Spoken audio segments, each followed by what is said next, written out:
Assalamualaikum warahmatullahi wabarakatuh. Pertemuan kali ini kita akan membahas tentang uji hipotesis sampel kecil atau uji T ya. Mengapa disebut dengan uji hipotesis sampel kecil? Karena sampel yang digunakan tidak banyak ya, atau kurang dari 30. Nah, langkah-langkah dalam pengujian hipotesis sampel kecil ini atau uji T ini tidak berbeda dengan pengujian pada sampel besar kemarin. Jadi sama saja langkah-langkahnya, ada 5 langkah. Hanya saja sebaran yang kita gunakan dalam uji hipotesis sampel kecil adalah sebaran T. Jadi yang kita pakai adalah tabel T. Nah, dalam uji T ini ada 3 macam. Yang pertama adalah one sample t-test, yang kedua adalah independent sample t-test, dan yang ketiga adalah paired sample t-test. Kita akan coba bahas satu persatu. Yang pertama adalah one sample t-test atau uji T satu sampel. Uji T ini digunakan untuk menguji hipotesis awal berupa nilai rata-rata yang berasal dari satu sampel. Contohnya bisa kita lihat di sini. Yang pertama adalah ekspor produk sawit rata-rata sebesar 321 triliun rupiah. Jadi kita akan membandingkan, kita akan menguji hipotesis apakah benar ekspor produk sawit itu rata-ratanya sebesar 321 triliun. Jadi sampelnya adalah ekspor produk sawit. Kemudian contoh yang kedua adalah rata-rata upah bulanan lulusan universitas lebih dari 5 juta per bulan. Ini juga sama. Kita akan menguji apakah benar rata-rata upah bulanan untuk lulusan S1 adalah 5 juta per bulan. Jadi rata-ratanya adalah 5 juta dengan sampelnya adalah lulusan universitas. Kemudian yang ketiga adalah rata-rata produksi beras di Jawa Tengah lebih banyak sebanyak 9 juta ton. Jadi ini juga sama ya. Rata-ratanya 9 juta ton dan sampelnya adalah produksi beras di Jawa Tengah. Kemudian uji T yang kedua adalah independent sample t-test atau uji T dua sampel yang saling bebas. Uji ini digunakan untuk menguji hipotesis yang berupa perbandingan nilai rata-rata dari dua sampel yang berbeda dan saling bebas satu dengan yang lainnya. Nah, bisa kita lihat di sini, contoh yang pertama adalah ekspor produk sawit perusahaan X lebih besar dari perusahaan Y. Jadi kita akan membandingkan apakah benar produksi sawit dari perusahaan X ini lebih dari produksi sawit dari perusahaan Y. Jadi sampelnya berasal dari dua perusahaan yang berbeda yang tidak ada kaitannya satu dengan yang lain, yaitu perusahaan X dan perusahaan Y. Kemudian contoh yang kedua adalah rata-rata upah bulanan lulusan S1 lebih besar dari diploma 3. Ini juga sama. Kita akan membandingkan upah dari S1 dan upah dari D3, berarti sampelnya adalah S1 dan D3.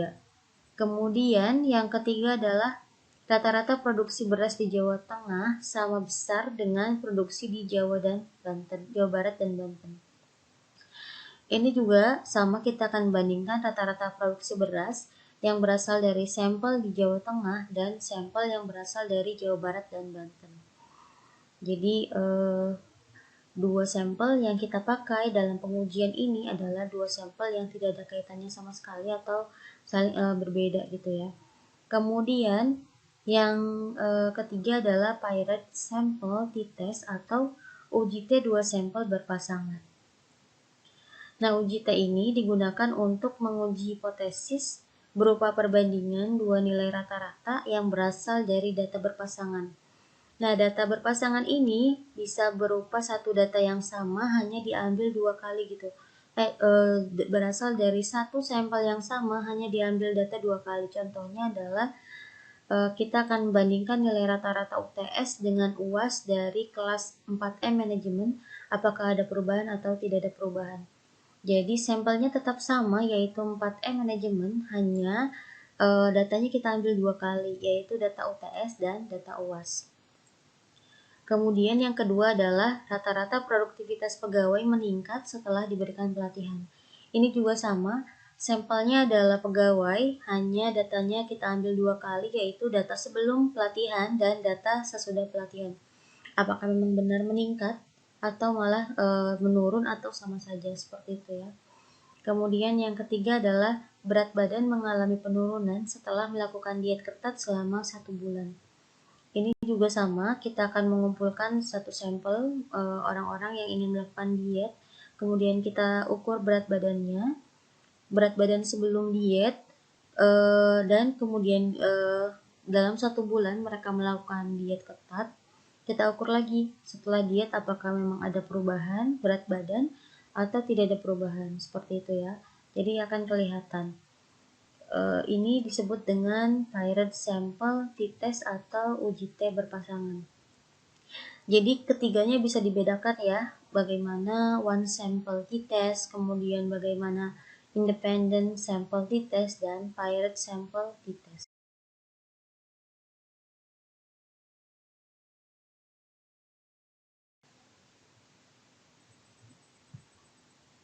Selanjutnya kita akan bahas tentang uji 2 arah dan uji 1 arah.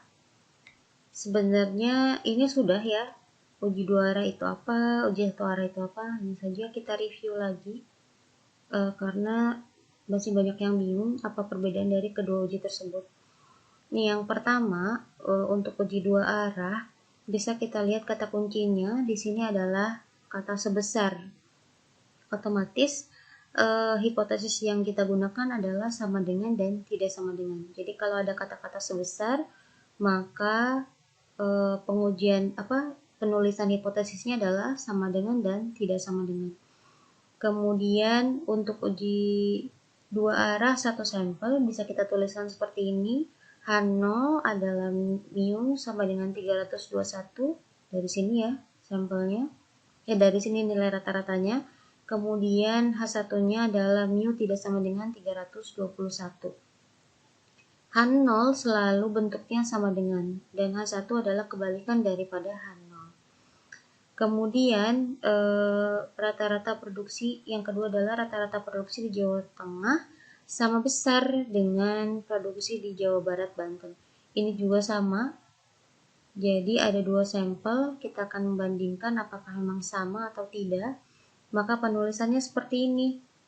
Mu Jateng sama dengan mu Jabar Banten. Jadi biar tidak keliru ya. Mu 1, mu 2 kita tuliskan saja boleh seperti ini. Mu Jateng Jawa Tengah sama dengan mu Jawa Barat Banten. H1-nya adalah kebalikan dari H0, berarti mu Jateng tidak sama dengan mu Jawa Barat Banten. Dan yang ketiga adalah kita akan membandingkan nilai rata-rata UTS dan UAS. Di sini nilai rata-rata nilai UTS dan UAS kelas 4E manajemen tidak ada perubahan, artinya rata-rata UTS sama saja dengan rata-rata UAS, tidak ada peningkatan seperti itu ya. Jadi kita tuliskan mu UTS sama dengan mu UAS, atau H1-nya mu UTS tidak sama dengan mu UAS. Kemudian itu untuk uji 2 arah. Nah, untuk uji 1 arah, kata kuncinya adalah lebih dari atau kurang dari gitu ya. Meningkat atau menurun. Nah, itu kata kunci untuk uji 1 arah. Bisa kita lihat di sini rata-rata upah bulanan lulusan universitas lebih dari, berarti lebih dari ya 1 arah 5 juta per bulan. Nah, lebih dari ini kita simpan di H1. Mu lebih dari 5 juta. Otomatis H0-nya adalah kebalikan dari H1, mu kurang dari sama dengan 5 juta. Gitu ya. Kemudian yang kedua adalah rata-rata upah bulanan S1 lebih besar dari diploma 3. Nah, di sini S1 lebih besar dari diploma 3, maka dituliskan di H1 mu S1 lebih dari mu D3.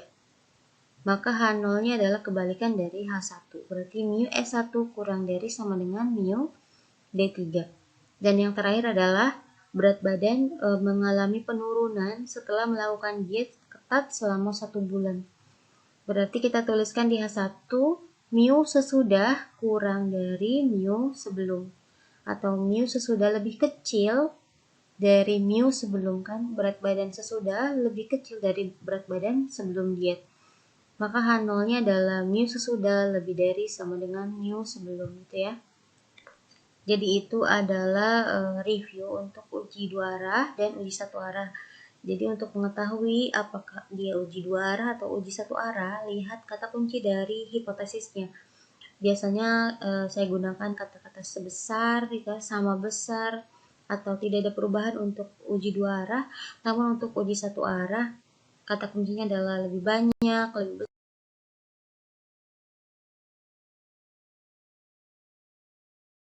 besar, meningkat, menurun, seperti itu. Sekarang kita masuk ke contoh soal, yaitu untuk uji hipotesis sampel kecil dua arah. Contoh yang pertama adalah one sample t-test. Di sini ada soal, yaitu pemerintah menyatakan bahwa kinerja perusahaan perbankan di Indonesia baik karena NPL-nya sebesar 2%. Karena di sini ada kata sebesar, NPL sebesar 2%, maka hipotesisnya adalah H0, yaitu mu sama dengan 2% dan H1 adalah mu tidak sama dengan 2%. Jadi dengan ini kita nyatakan bahwa uji yang kita gunakan adalah dua arah ya, karena ada kata sebesar di sini. Kemudian di sini juga diketahui kita ambil 10 sampel bank dan rata-rata NPL yang diperoleh ternyata 1,488% dengan standar deviasi 0,84. Nah, berdasarkan data tersebut, kita akan menguji apakah hipotesis di atas adalah benar pada taraf 5%. Nah, hipotesisnya sudah kita buat tadi. Sekarang kita masuk ke langkah 2, yaitu membuat titik kritis. Karena hipotesisnya adalah dua arah atau berbentuk sama dengan seperti ini, maka alfanya kita juga harus membagi 2, yaitu 0,05 per 2, n-1, yaitu 10 dikurangi 1.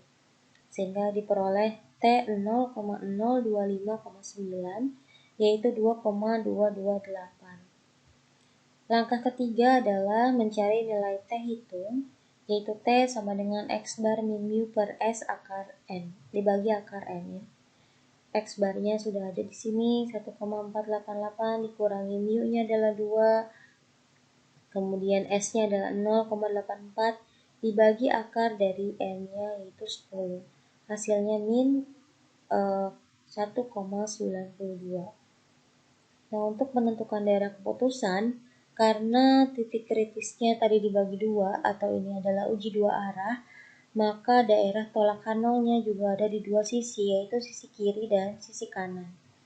Untuk sisi kanan, kita pakai titik kritis T-tabel yang positif, yaitu 2,228, sedangkan untuk sisi kiri, kita negatifkan nilai T-tabelnya menjadi min 2,228.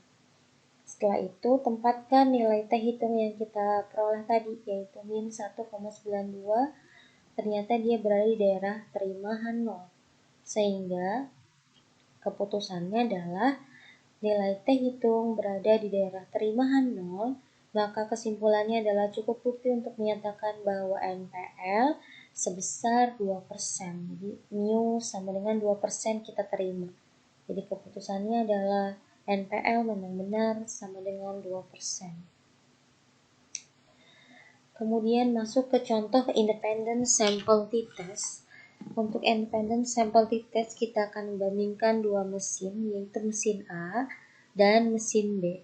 Nah, mesin A ini menghasilkan rata-rata produk sebesar 1190 PCS dengan standar deviasi 317, dan mesin B menghasilkan rata-rata 1163 PCS dengan standar deviasi 236.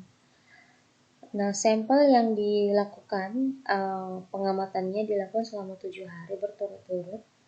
Kita akan membuktikan bahwa mesin A dan mesin B memiliki produktivitas yang sama besar pada taraf 5%. Yang pertama adalah membuat hipotesis. Nah, karena ini dimintanya adalah sama dengan ya, mesin A sama dengan mesin B, maka kita tuliskan H0-nya mu A sama dengan mu B, H1-nya adalah kebalikannya, mu A tidak sama dengan mu B. Kemudian membuat titik kritis, di mana di sini sampelnya untuk mesin A ya bisa ditulis di sini NA sama dengan NB sama dengan 7 hari. Nah, untuk kasus independent sample t-test, sampelnya bisa saja berbeda. Misalnya N1-nya 7, N2-nya bisa 8, seperti itu ya. Jadi tidak mesti sama. Di sini hanya kebetulan bahwa N1 sama dengan N2, yaitu 7 hari. Kemudian alfanya 0,05, kita cari V-nya terlebih dahulu, derajat bebasnya, yaitu NA tambah NB dikurangi 2. Sama dengan 7 ditambah 7 dikurangi 2, yaitu 12. Kemudian kita cari 0,05-nya dibagi 2 karena 2 arah tadi ya, koma V-nya itu 12, yaitu T 0,025,12 sama dengan 2,179. Yang ketiga adalah menghitung statistik uji. Nah, sebelum masuk T hitung, kita harus mencari dulu S kuadrat gabungannya. Rumusnya N1 min 1 dikali S1 kuadrat tambah N2 min 1 dikali S2 kuadrat per N1 tambah N2 dikurangi 2. Nah, N1 tadi 7 dikurangi 1, kemudian S1 ini adalah standar deviasi. Standar deviasi I1 yang pertama adalah mesin A yaitu 317. Kita kuadratkan karena belum dalam bentuk kuadrat ya kalau standar deviasi. Kemudian 236 standar deviasi yang kedua kita kuadratkan juga, dibagi 7 tambah 7 dikurangi 2. Jadi sebenarnya kalau dilihat sekilas rumusnya memang terlihat rumit, tapi setelah dimasukkan angka-angkanya ternyata simpel sebenarnya ya. Tinggal dikalikan, kemudian hasilnya adalah S kuadrat gabungan sama dengan 78.092,5. Kalau sudah ketemu S kuadrat gabungannya, baru kita masuk ke dalam rumus T untuk mencari T hitung tadi. Jadi ini kita masukkan di sini S kuadrat gabungannya, kemudian X bar A dikurangi X bar B, berarti 1190 dikurangi 1163. Hasilnya adalah di atasnya 27 ya, akar dari S cubnya dikali 2/7, hasilnya adalah 0,18. Masuk ke langkah selanjutnya, ini adalah T tabel titik kritis ya, dari sini 2,179 untuk daerah sebelah kanan dan sebelah kiri. Dua daerah ini karena memang tadi dua arah, jadi ada dua daerah tolak H0. Dan si 0,18 atau nilai T hitungnya 0,18 ini berada di daerah terima H0. Kisaran di sini ya, daerah terima H0, sehingga kesimpulannya adalah nilai T hitung berada pada daerah terima H0. Sehingga kesimpulannya adalah cukup bukti untuk menyatakan bahwa mesin A memiliki produktivitas yang sama dengan mesin B.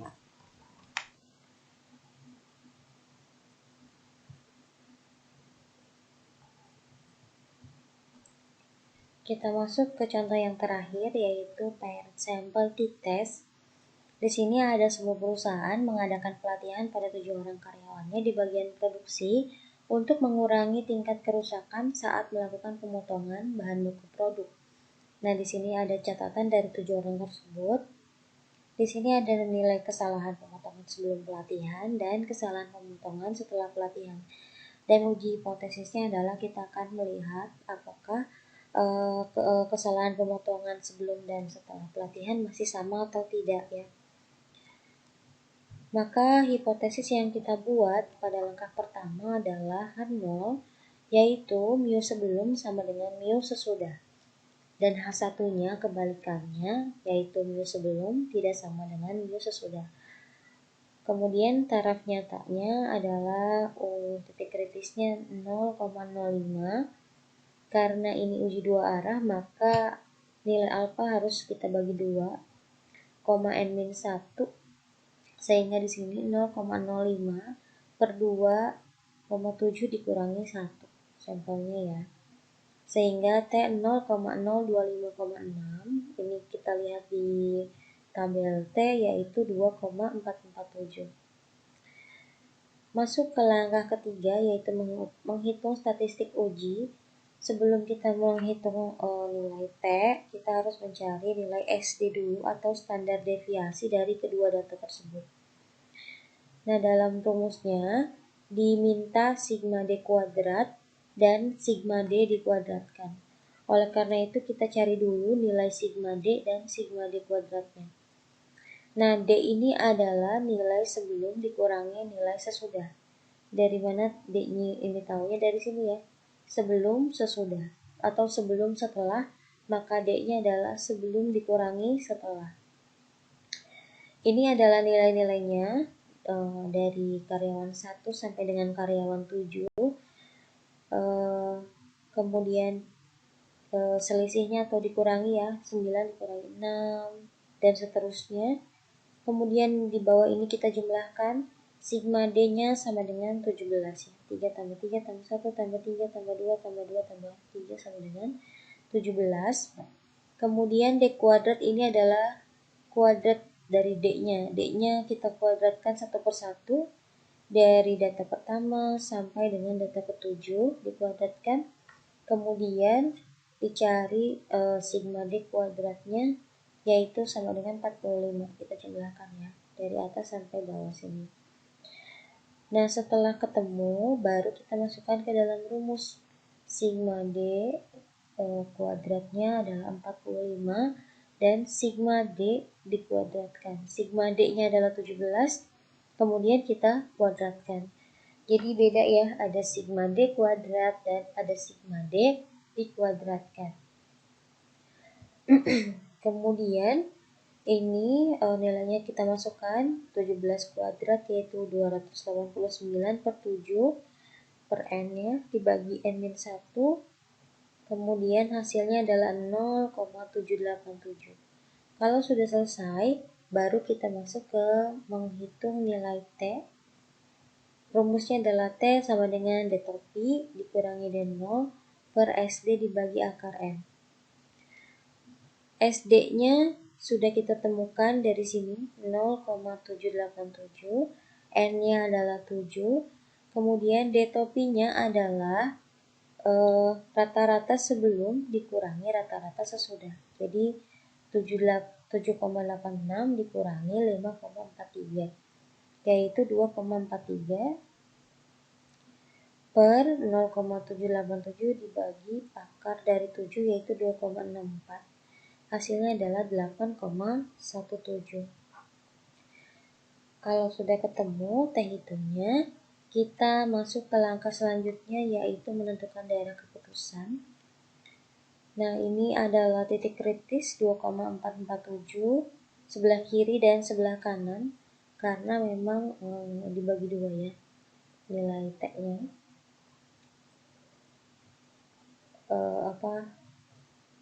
Alfanya dibagi 2, maka daerah keputusannya juga ada sebelah kiri dan sebelah kanan, ada 2 daerah tolakan nolnya ya. Nah, kemudian kita tempatkan nilai 8,17, dan ternyata dia berada di daerah tolak H0. Dia berada di sini, berada di tolak H0. Artinya H0 yang sama dengan ini kita tolak. Artinya berarti yang ini H1 yang diterima ya. Maka keputusannya adalah nilai T hitung berada pada daerah tolakan 0, sehingga kesimpulannya adalah tidak cukup bukti untuk menyatakan bahwa kerusakan saat produksi sebelum dan setelah pelatihan adalah sama.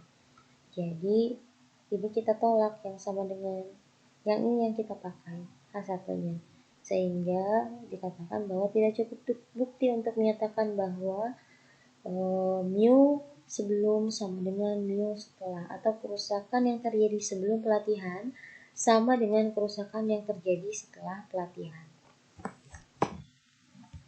Sekarang kita akan masuk ke uji hipotesis sampel kecil untuk satu arah. Soal yang saya buat sama sebenarnya, hanya saja hipotesisnya yang beda ya. Bisa dilihat di contoh yang pertama untuk one sample t-test. Jadi di sini pemerintah menyatakan bahwa kinerja perusahaan perbankan di Indonesia baik karena nilai NPL-nya lebih dari 2%. Jadi kalau tadi sebesar, kalau ini lebih dari. Karena ini lebih dari, maka hipotesis yang kita buat adalah hipotesis satu arah. Nah, lebih dari ini kita simpan di H1. Mu lebih dari 2%. Maka H0-nya adalah kebalikannya. Mu tidak sama, kurang dari sama dengan 2%. Ingat ya, lebih dari 2%-nya kita simpan di H1. Kemudian titik kritis karena ini adalah uji satu arah, maka alfanya tidak kita bagi dua. Jadi alfanya tetap 0,05, n-1. Kita lihat dalam tabel nilainya adalah 1,833. Untuk statistik ujinya tetap sama, rumusnya sama, hasilnya otomatis juga sama. Nah, yang berbeda di sini kita akan menentukan daerah keputusan.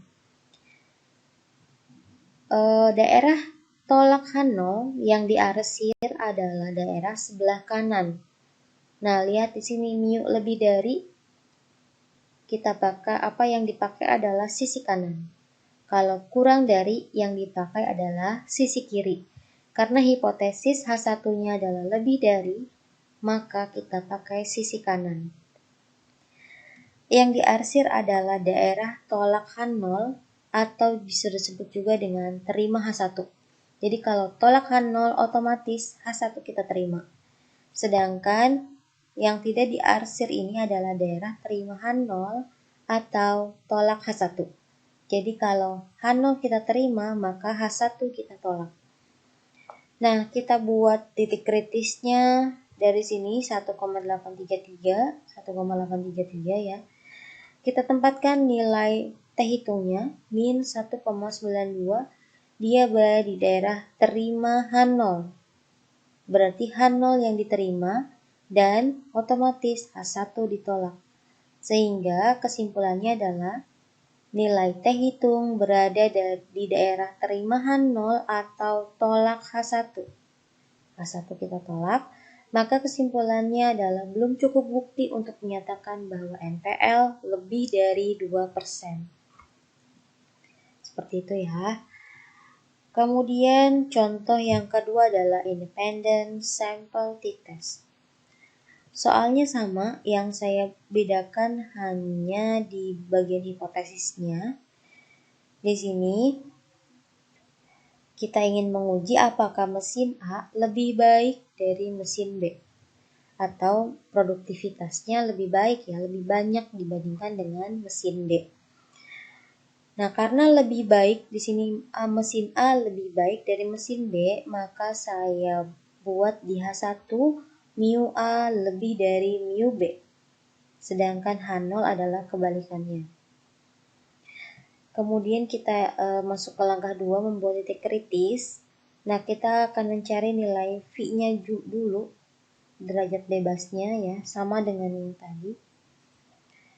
Kemudian alfanya karena satu arah, maka tidak dibagi 2. Nilai T-nya adalah 1,782. Untuk statistik uji, sama saja rumus S kuadrat gabungannya sama, nilai T-nya juga sama. Yang berbeda adalah di bagian langkah keempat. Jadi, karena tadi di sini H1-nya lebih dari, ya, lebih baik, mesin A lebih baik dari mesin D, atau mu A lebih dari mu B, maka nilai yang diarsir berada di sebelah kanan dengan titik kritis 1,782. Kemudian kita tempatkan nilai T hitung kita yaitu 0,18. Di sini dia berada di daerah terima H0. Berarti H0 yang diterima, sedangkan H1 kita tolak. Ini ditolak ya. mu A lebih dari mu B ditolak. Maka keputusannya adalah nilai T hitung berada di daerah terimahan 0, sehingga kesimpulannya adalah belum cukup bukti untuk menyatakan bahwa mesin A memiliki produktivitas lebih baik dari mesin B. Ya.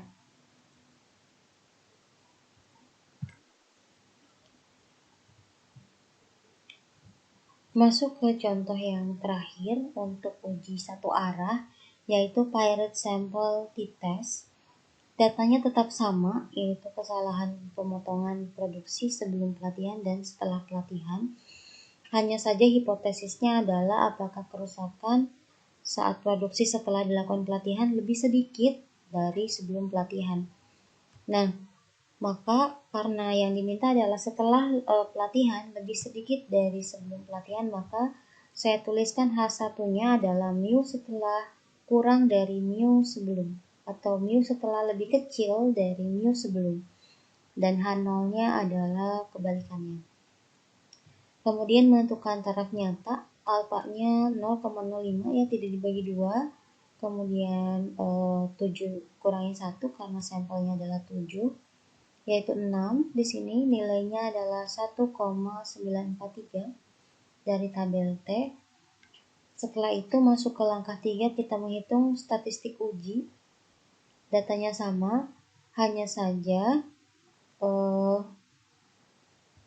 untuk nilai D-nya, karena hipotesisnya adalah setelah mu setelah kurang dari mu sebelum, jadi mu setelahnya di depan ya, maka D-nya juga saya buat seperti ini, setelah dikurangi sebelum.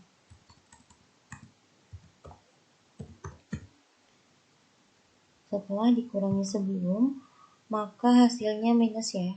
Kalau tadi kan plus, maka kalau yang ini minus 6 dikurangi 9, 5 dikurangi 8, 6 dikurangi 7, 5 dikurangi 8, 4 dikurangi 6, 5 dikurangi 7, dan 7 dikurangi 10. Kemudian kita jumlahkan, sigma D-nya adalah minus 17.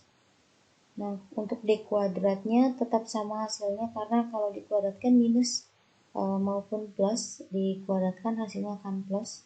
Jadi sigma D kuadratnya adalah 45.